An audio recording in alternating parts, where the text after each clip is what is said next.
ഹായ്ഡാ, എല്ലാവർക്കും നമ്മുടെ ചാനലിലേക്ക് സ്വാഗതം. 019/2024 ഫെബ്രുവരി 7 2024 നടന്ന എക്സാമിന്റെ, അതായത് യൂണിവേഴ്സിറ്റി LGS എക്സാമിന്റെ ക്വസ്റ്റ്യൻ പേപ്പർ ആണ് നമ്മളിപ്പോൾ ഡിസ്കസ് ചെയ്യാൻ പോകുന്നത്. ഇതിന്റെ ഫൈനൽ ആൻസർ കീ വെച്ചിട്ടാണ് നമ്മൾ ഡിസ്കസ് ചെയ്യുന്നത്. നമ്മൾ ചോദ്യം നോക്കൂ. ആദ്യത്തെ ചോദ്യം ഇതാണ്: ഇന്ത്യൻ സ്വാതന്ത്ര്യ സമരത്തിന്റെ അന്തിമ ലക്ഷ്യം പൂർണ്ണ സ്വരാജ് ആണെന്ന് പ്രഖ്യാപിച്ച കോൺഗ്രസ് സമ്മേളനം എന്താണടാ?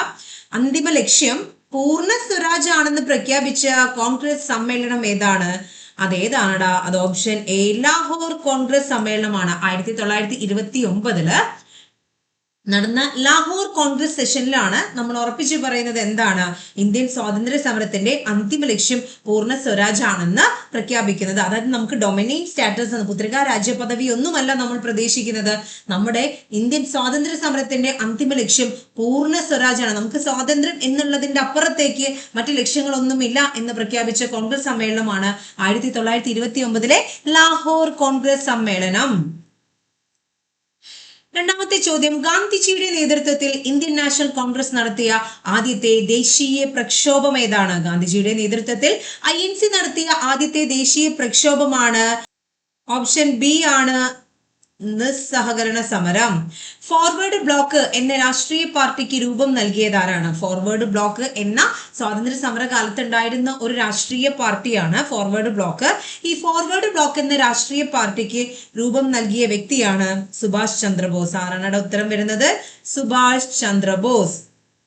എപ്പോഴും നമുക്ക് കൺഫ്യൂഷൻ ഉണ്ടാക്കുന്ന രണ്ടാളുകളാണ്, രാജ് ബിഹാരി ബോസ് ആണോ സുഭാഷ് ചന്ദ്രബോസ് ആണോ എന്നുള്ളത്. PSC ഫൈനൽ ആൻസർ കീയിൽ കൊടുത്തിട്ടുള്ളത് ആരെയാണ്? സുഭാഷ് ചന്ദ്രബോസിനെയാണ്. ഇന്ത്യയുടെ വടക്കു പടിഞ്ഞാറൻ, അല്ല ഇത് വടക്കു പടിഞ്ഞാറൻ എന്ന് പറയുമ്പോൾ തന്നെ നമ്മൾ ഓപ്ഷനിലേക്ക് നോക്കിയിട്ടുണ്ടെങ്കിൽ ഏറെക്കുറെ നമുക്ക് ഉത്തരത്തിലേക്ക് എത്താൻ സാധിക്കും. നിരവധി സമരങ്ങൾക്ക് നേതൃത്വം നൽകുകയും ദ്വിരാഷ്ട്രവാദത്തെയും ഇന്ത്യയുടെ വിഭജനത്തെയും, അതായത് പാകിസ്ഥാൻ ഇന്ത്യ എന്ന ദ്വിരാഷ്ട്രവാദത്തെയും അതേപോലെ തന്നെ ഇന്ത്യയുടെ വിഭജനത്തെയും എതിർക്കുകയും ചെയ്ത നേതാവ്. ഇദ്ദേഹത്തിന് പിന്നീട് ഇന്ത്യ ഗവൺമെന്റ് എന്ത് ചെയ്യുകയാണ്? നമ്മുടെ പരമോന്നത ബഹുമതിയായിട്ടുള്ള ഭാരതരത്ന നൽകി ആദരിക്കുകയും ചെയ്തു. ആരാണ് ആ വ്യക്തി? അല്ലെ, ഞാൻ പറഞ്ഞതുപോലെ തന്നെ നമുക്ക് ഓപ്ഷനിൽ നോക്കിയാൽ മനസ്സിലാവും. അതിർത്തി ഗാന്ധി എന്ന് നമ്മൾ അറിയപ്പെടുന്ന ഖാൻ അബ്ദുൽ ഗാഫർ ഖാൻ ആണല്ലേ. നമ്മുടെ അതിർത്തി ഗാന്ധി എന്നറിയപ്പെടുന്ന ഖാൻ അബ്ദുൽ ഗാഫർ ഖാൻ ആണ്. ചുവടെ തന്നിരിക്കുന്നവരിൽ ആരാണ് ഇന്ത്യൻ സമര കാലഘട്ടത്തിലെ മിതവാദി നേതാക്കളിൽ ഉൾപ്പെടാത്തത്? നമ്മുടെ ക്വസ്റ്റ്യൻ എന്താണ്? ഉൾപ്പെടാത്തത് എന്നാണ്. ഓപ്ഷൻ എ ബാലഗംഗാധര തിലകനാണല്ലേ. INCക്ക് മിതവാദി നേതാക്കളും ഉണ്ടായിരുന്നു, തീവ്ര സ്വഭാവമുള്ള നേതാക്കളും ഉണ്ടായിരുന്നു. ആ മിതവാദി നേതാക്കളിൽ ഉൾപ്പെടാത്ത വ്യക്തിയാണ് ബാലഗംഗാധര തിലകൻ അല്ലെ. ബാൽ എന്നറിയപ്പെടുന്ന ബിപിൻ ചന്ദ്രപാൽ, ബാലഗംഗാധര തിലകൻ അങ്ങനെയുള്ള ആളുകൾ. ഇനി നോക്കൂ, സ്വത്തവകാശം മൗലികാവകാശങ്ങളിൽ നിന്നും എടുത്തുകളഞ്ഞ ഭരണഘടനാ ഭേദഗതി ഏതാണ്? സ്വത്തവകാശമാണ് നമ്മുടെ മൗലിക അവകാശങ്ങളിൽ നിന്നും എടുത്തുകളഞ്ഞ ഭരണഘടനാ ഭേദഗതിയാണ് ഓപ്ഷൻ ബി, 44-ാം ഭരണഘടനാ ഭേദഗതി.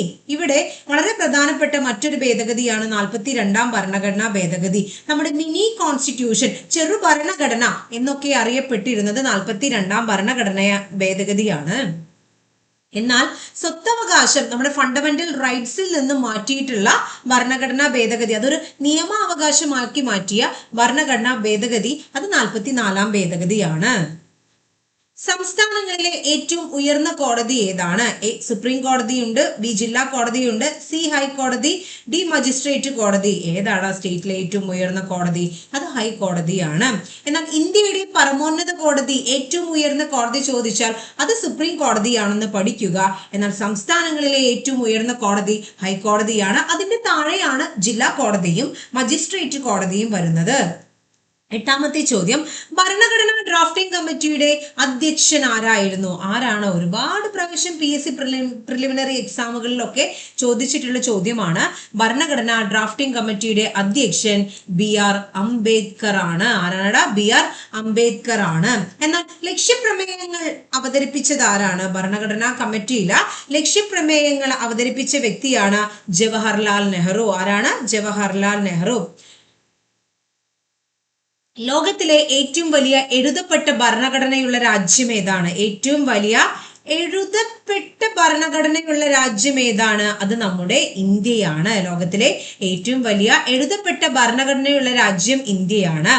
ഭരണഘടനയുടെ ആമുഖത്തിൽ സൂചിപ്പിച്ചിട്ടുള്ള അടിസ്ഥാന ലക്ഷ്യങ്ങളിൽ എന്താ പറയുന്നത്? ആമുഖത്തിലെ അടിസ്ഥാന ലക്ഷ്യങ്ങളിൽ ഉൾപ്പെടാത്തത് ഏതാണ്? അത് മൗലിക അവകാശങ്ങളാണ്. എന്നാൽ പരമാധികാര, സ്ഥിതി സമത്വം, റിപ്പബ്ലിക് എന്ന് എല്ലാം തന്നെ ഇവിടെ പരാമർശിച്ചിട്ടുണ്ട്, നമ്മുടെ ആമുഖത്തില് പരാമർശിച്ചിട്ടുള്ള കാര്യങ്ങളാണ്. നെക്സ്റ്റ് ഇതിന്റെ ബാക്കി ക്വസ്റ്റ്യൻ സീരീസുമായിട്ട്, അതായത് ഇനി 11 മുതലുള്ള ക്വസ്റ്റ്യൻസ് ആയിട്ട് നമ്മൾ അടുത്ത വീഡിയോയിൽ കാണുന്നതാണ്. നമ്മുടെ ചാനലിന്റെ ഒരു വാട്സപ്പ് കമ്മ്യൂണിറ്റി ലിങ്ക് ഡിസ്ക്രിപ്ഷൻ ബോക്സിൽ കൊടുത്തിട്ടുണ്ട്. അതെല്ലാവരും അതിലൊന്ന് ജോയിൻ ചെയ്യുക. അതിൽ നമുക്ക് കറണ്ട് അഫെയറുമായി ബന്ധപ്പെട്ടതും പ്രധാനപ്പെട്ട ചോദ്യങ്ങളെല്ലാം തന്നെ നമ്മൾ അതിന് ഷെയർ ചെയ്യുന്നതായിരിക്കും. അപ്പം എല്ലാവരും എന്ത് ചെയ്യുക? ആ വാട്സപ്പ് കമ്മ്യൂണിറ്റിയിൽ ഒന്ന് ജോയിൻ ചെയ്യുക. ക്ലാസ്സുകളെല്ലാം തന്നെ എന്ത് ചെയ്യുക? കാണുക. ചാനൽ ഒന്ന് സബ്സ്ക്രൈബ് ചെയ്യുക, ലൈക്ക് ചെയ്യുക, ഷെയർ ചെയ്യുക. Thank you. ബൈ.